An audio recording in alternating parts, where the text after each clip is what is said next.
Hey guys, and welcome to season 2, episode 13 of Couch in the Mind, clearing the mind one couch talk at a time. On today's episode, I've got Karl S. Williams, blues, roots, folk, and Americana artist, here joining me on the show to cover the topic of Keep On Singing On. How's it going, brother? Very well, thank you. Thank you for having me. Mate, anytime. It's a pleasure to have you on the show. So pretty much why I named the topic Keep On Singing On is I think it relates to you personally and in terms of the impact that COVID-19 had on you in regards to the music industry. And for all musicians out there, I would love to delve into that at some point today in this interview.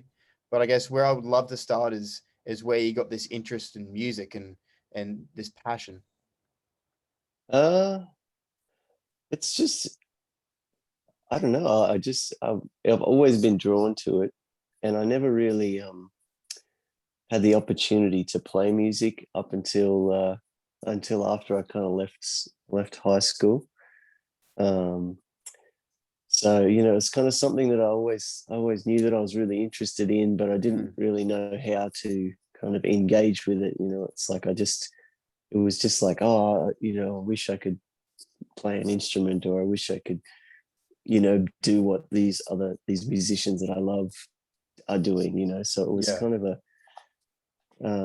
something that was always there. I can't really explain why, but then when I actually got the opportunity to kind of delve into it and make music, it was something that was very uh, liberating, and I don't yeah. know, it felt natural. So Yeah, for sure, man. And what got you to the stage of obviously you're saying that you had this idea of wanting to play some form of instrument and get into yeah, music, but what actually got you to that next stage? uh, it was I think it was. It's hard to say exactly, but I got to the end of high school, and I just kind of was at a bit of a loose end, and I was just kind of floating around. I was working on a coffee farm, and I was doing some study, and I don't know, I just didn't find I had a lot going on, Yeah. and I don't know. At that it was weird. It was kind of weird because at that point I just thought, well, I'd been listening to so much music, and I kind of thought, well, if I get a guitar, then I reckon Mm. I can probably play it. Um, so yeah, so I ended up getting a little acoustic guitar, and then I couldn't play it immediately, but it took me a while, But yeah, I don't know. It Mate, it's, just it's it's like riding the bike, mate. We all start on the three wheels and eventually we go to oh the yeah, two. oh yeah, absolutely, yeah. So I was on the training wheels for a little while, but I got there. And then what got you the point where you're now like, you know, working on your passion and you're getting enjoyment out of it. But what got you to the stage where you kind of thought, shit, I could make a career out of this. I could turn it into something much bigger than what it actually is. Uh, it was really it was less about turning it into something bigger than it was more like I enjoyed it so much, and I didn't enjoy anything else Mm. nearly as much. It's the only thing, and still to this day, it's really the only thing that doesn't feel like work. Um, so it was kind of like, well, it just felt every aspect of doing music to me has kind of felt really natural and like it's meant to be. So I just thought, well, I'm just going to keep following that, Yeah. as long as I can. And uh, you know, it's got ups and downs, of Mm. course, like anything. But yeah, it's kind of, it just feels like what I'm supposed to be doing with my life. So that's what I'm planning to do. That's awesome, man. And I guess everyone finds their niche at different times in their life. You know, you might be 20, you might be 30 or 40. Yeah, Everyone finds you might be working an occupation where you don't particularly get that enjoyment out of, and you're kind of just in it for the money or yeah, in it just to get through and buy time. And eventually you hit a point, you hit a click moment where you find something you really are passionate about, and then doesn't matter how many hurdles or obstacles are thrown at you, you'll just keep working and working hard at it. Absolutely, yeah. And it was a really liberating, cathartic kind of thing for me to click, to have that click moment where I was like, ah, Jesus, after all this time, music is the thing that I've been waiting for. So And I can honestly say that when someone's really passionate about something, I mean, for example, when I saw you at Willumbar at the Citadel performing mm, probably a couple months ago, my teacher actually introduced me to you, and I'm like, yeah, wow, I've got to see this guy in action. And when great. someone's really passionate about something, you can see that it's at the forefront when they're performing or they're working in a certain occupation. You can really Yeah, tell, and I can tell when you're on that stage. Um, you love what you do. You're so genuine and you just want to perform for the people. yeah, absolutely. That's yeah. It's just it feels right. So yeah, I love it. Yeah, I love every minute. that's awesome, man. And I guess with regards to COVID-19, I mean, in Brisbane now we've got a 3-day lockdown again, so we're kind of going through that process again. But for Yeah, yourself, yeah. when we had that extended lockdown last year, obviously I know that the music industry had a massive impact on that. And I mean, for you, how did you take that? Oh, it was it did have a huge impact, and it was, I mean, to be honest, it kind of made me feel like giving up music altogether, Mm, which I know I can't do because I can't not play music. I just can't. Um, but it was because I'd released a album in February of last year, and that album was kind of a bit symbolic for me because it was coming out of it was a 4 or 5 year process to get myself um, to the point of being able to make that album, and so it was like a real yeah. big shrugging off of some of the things that had come before, uh, and then the absolute cosmic joke of it was Mm. that we got to the tour, and then it got shut down halfway through, and it was like, wow, of all the things I could never have Mm. anticipated that would happen. um yeah, so I went after that. I went through a long period of just feeling like, well, gosh, if they can stop gigs, I don't know if I want to do that anymore. If I want to feel that feeling of just like, wow, it's all been Yeah. taken away. Yeah, and much like what you're saying, you worked so hard on this new album, and now you're on this, you're setting up for this new tour, and all of a Mm, sudden, COVID-19 hits, and you don't know what to do with yourself because you've put essentially all eggs in one basket, and you don't know what to yeah, do because you've put so much effort into it, and yeah, then unfortunately, all the effort's gone to waste. Um, yeah, yeah, yeah, yeah. but It absolutely felt that way. but then what made you, I guess, overturn that original? I guess, original assumption as to where you're at with regards to music when you're going through COVID, to then say to yourself, you know what, this is just a minor hurdle that I'm going to be faced with, and I'm going to continue doing what I love doing. Well, I it's hard to it was a gradual process, I guess. I Mm, kind of it was the thing that was kind of inspiring to me because for a long that period I just felt really kind of uninspired, and I really mm, felt kind of just kind of like abandoned, in a weird mm. way.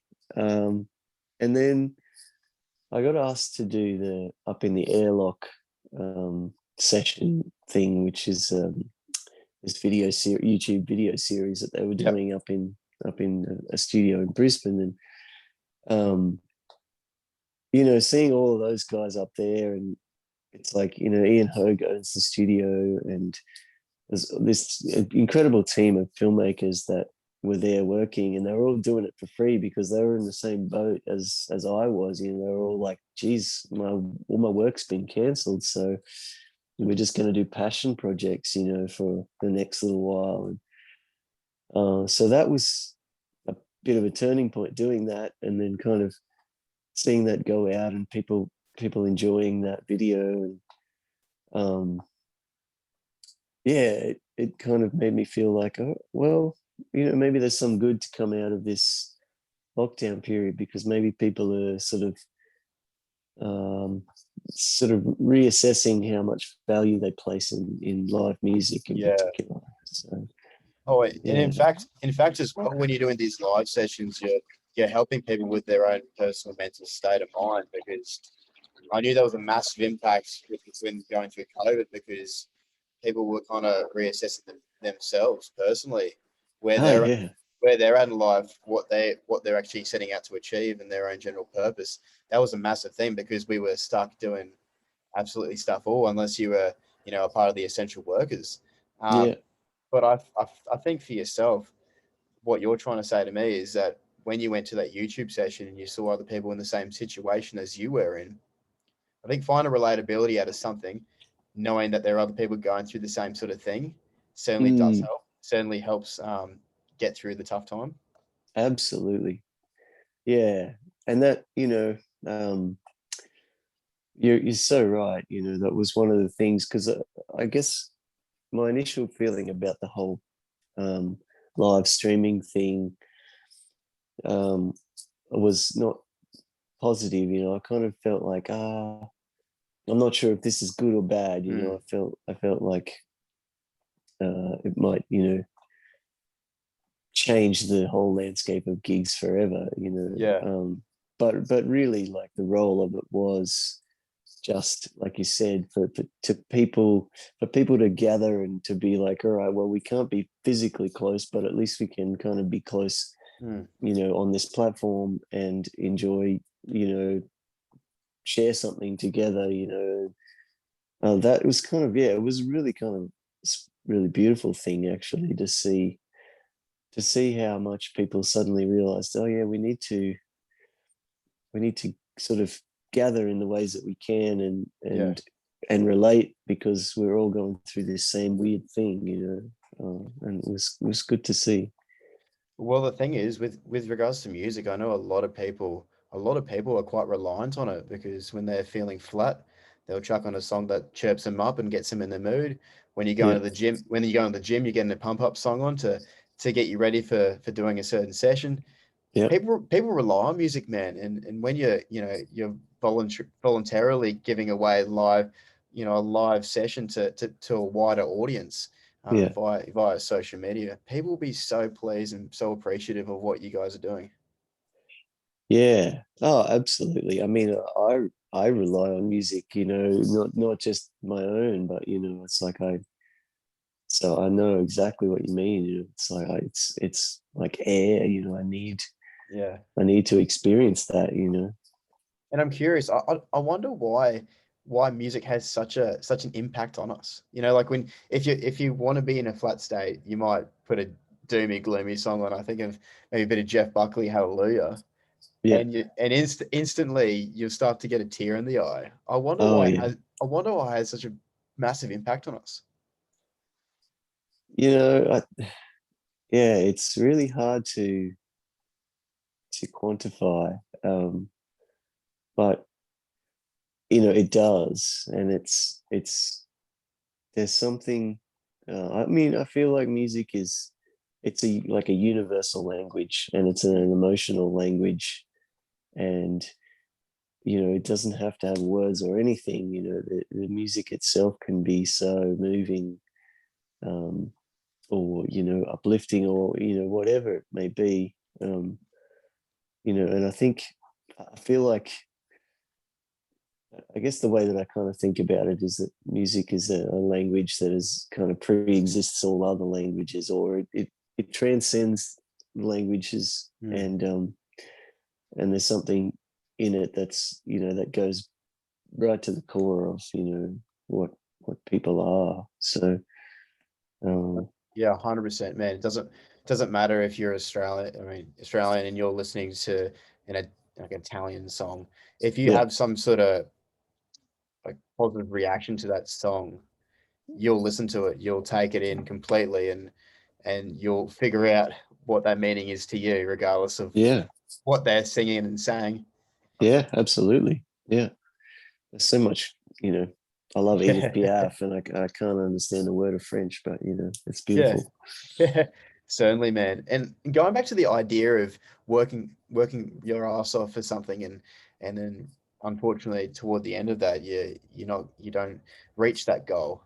Mm, For people listening in, going through that process for yourself when you made that album and COVID hit and you weren't able to tour, if someone was going through a situation such like that, I mean, obviously to a different sort of extent, but something yeah. similar to that, how would you, I guess, advise them to overcome this?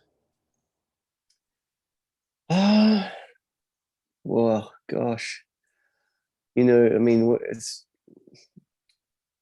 like, to speak specifically to the situation of not being able to tour. I mean, it was like, um, the album itself, was made, and that's, songs, my bandmates and I have this kind of saying, that songs are forever.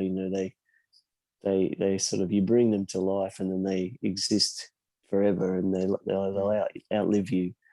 Um, so I guess it was kind of, to me, it was about coming back to that point, kind of just going, well, this pandemic, this thing, whatever it may be, is a blip, is a minor blip in the kind of path. And ultimately, the main thing, which is you know, doing the work, making the album, writing the songs, all of that mm. stuff, all of that is actually the real sort of meat of the whole sort of endeavor. So Yeah. it was easy to think pessimistically and say, well, all is lost. But I guess the thing is, you got to look at what you have, and it's like, even though there's maybe many things that you don't have, what you do have, there's always something that you do still have. Mm. uh, and then you can just kind of work from there. It's yeah, all is not lost, I guess. Well, I Ever. guess it's essentially, yeah. Well, I guess like if something were to occur like that, even though at the time you're heavily focused on the negatives of not being Mm, able to achieve that goal, there are yeah. actually so many positives you can gain out of it. Oh, yeah. So many positives, man. Much like, I mean, for your situation per se, I mean, you might be able to give yourself another opportunity to look back at a certain song and maybe change a few lyrics or whatever, or Yeah. change the the guitar Mm, strumming, or things yeah. like that, man. Whereas you wouldn't really take note of when you've actually reached your goal for the first, originally. Yeah. Yeah. Yeah. I mean, absolutely. I think,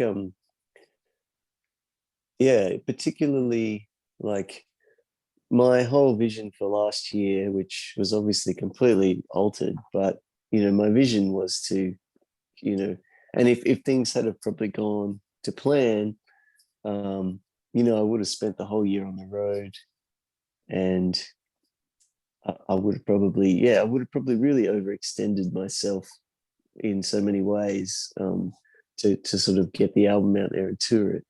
So, yeah, it really was, in hindsight, I can kind of look at it and go, wow, it was actually a major blessing that we didn't do that. And we just put it out, and we gave it to the world in a very kind of gentle way. We got to play some shows, and we've obviously Mm. done a bunch of shows since. Um, but we didn't go do the whole crazy, because there's a rigmarole that's involved with releasing an album and doing a big album tour, and Yeah. sometimes it can be more, sometimes it can be better to actually be forced to not participate in that whole thing, and to just kind of go, oh well, we couldn't do it, so we did this bit, and then we kind of moved on. And yeah, ultimately I think it worked out incredibly well for us, Yeah. funnily enough. No, that's awesome, man. And even for you guys as well, it gives you an opportunity to kind of take a step back and relax, and maybe even focus on yourself rather than just being like, orientated around the band itself, and just focus on your own mental state of mind. Yeah, yeah. I mean, you're exactly right. That was exactly the sort of the the end result, was an opportunity to kind of go, all right, well, all of this crazy touring that we had planned is not going to happen. So, what do we do now? We can just, I can, for myself, I got to just work on music and, you know, just be still for the first time Yeah, in, a lot of years, just having focus, been. being completely focused on yourself rather than your surroundings and everything else that's going on. Yeah, I think it's you kind of, well, you get used to a certain kind of lifestyle, and it's, sometimes it just becomes normalized, and then Yeah, it's not until you get jolted out of it, as so many people were in COVID, that you realize, oh wow, that wasn't necessarily like making me happy, or wasn't necessarily a healthy way for me to be. And then you can kind of have the opportunity to reassess. And that was really good. 100%, man, 100%. I must say as well, I was going through your website, and I came across a blurb in regards to yourself in terms of the way that you portray your music and you portray yourself personally. Mm. It stated that what makes you truly remarkable is that you're unafraid and you wear your heart on your sleeve and you speak universal truths and cross boundaries. And mate, honestly, it's coming to the forefront in this interview, and I saw it, at firsthand and more willing by at your concert. You're a people person. You're there to make people smile, and you're doing it for the right reasons, mate. So keep doing what you're doing, because what you're doing is an amazing thing. Well, thank you. Thank you very much. I plan I to. appreciate it, man. I really appreciate the time that you took tonight to talk to me on this podcast series, and I hope that through this, people listening in might be able to gain a bit of a grasp as to what people in the music industry had to go through the time in COVID last year. Yeah, no, I hope so too. And yeah, thank you, and good, all the best with it. Anytime, mate. Was there anything else you'd like to say as a lasting message, whether or not it has anything to do with like a tour or any songs you're about to release? Oh gosh, I won't turn this into a promotional Mate, thing. honestly, if you mate, go honestly, man, go for your life.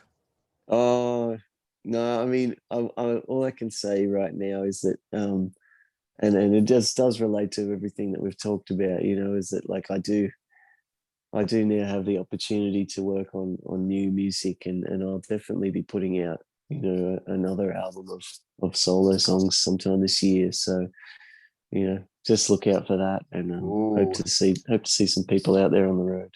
very nice, mate. I'll be sure to be listening. Anyways, guys, this has been episode 13 of Couch in the Mind, clearing the mind one couch talk at a time. On today's episode, I had Karl S. Williams, blues roots and folk and Americana music artist, join me on the show today to talk about the impact that COVID-19 had on the music industry. Thanks again, brother, and I hope you guys got something out of it.